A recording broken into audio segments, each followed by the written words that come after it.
МАГАС стал центром обучающих тренингов. Сегодня в Ингушском госуниверситете свою работу начал семинар госаккредитации образовательной деятельности.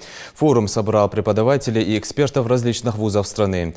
Такая встреча в ИНГУ проводится не впервые. На этот раз есть нововведение. Теперь госаккредитация переходит в электронный формат, что существенно облегчит работу эксперта. Залима Ивлеева расскажет подробнее. Государственная аккредитация образовательной деятельности – это своеобразный экзамен для учебного заведения.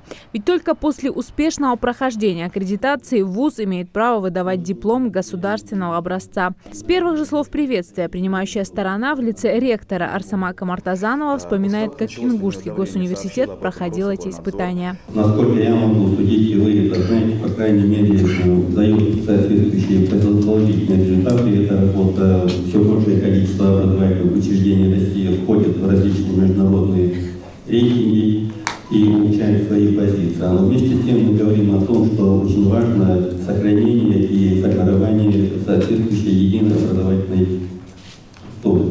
Наш университет дважды проходил аккредитацию, и должен сказать, что это очень напряженная и серьезная работа для нашего коллектива в течение целого года.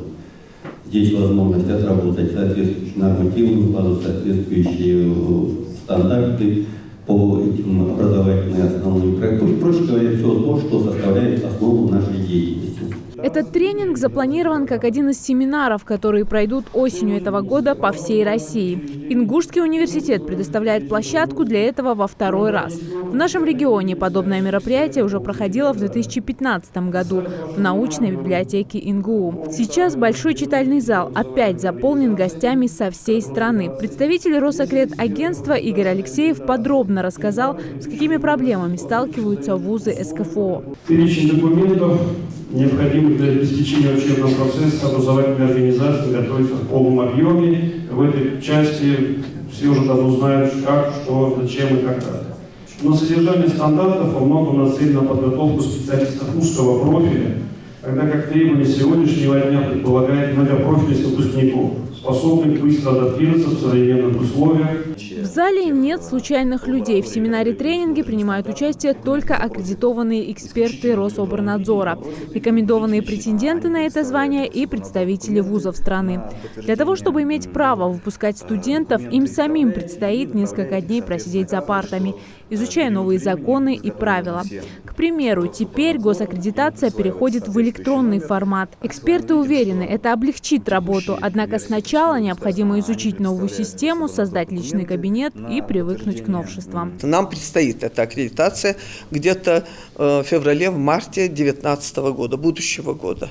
У нас последний год сейчас. Вот как раз для нас это очень существенно важно, что данное мероприятие сейчас проводится на площадке нашего университета, и как раз и для наших сотрудников университета это будет хорошая подготовка к аккредитации. Они получат соответствующую информацию, обучение какое-то соответствующее, вопросы, какие их волнуют, они могут как раз специалистам задать. Здесь присутствуют ведущие специалисты Росаккредагентства, Рособорнадзора. Все изменения в законодательстве в сфере образования обещают сделать госаккредитацию более прозрачной, а значит повысить уровень качества образования. Это и есть главная цель подобных мероприятий. Залима Ивлеева, Майрбек Миржоев, Новости 24.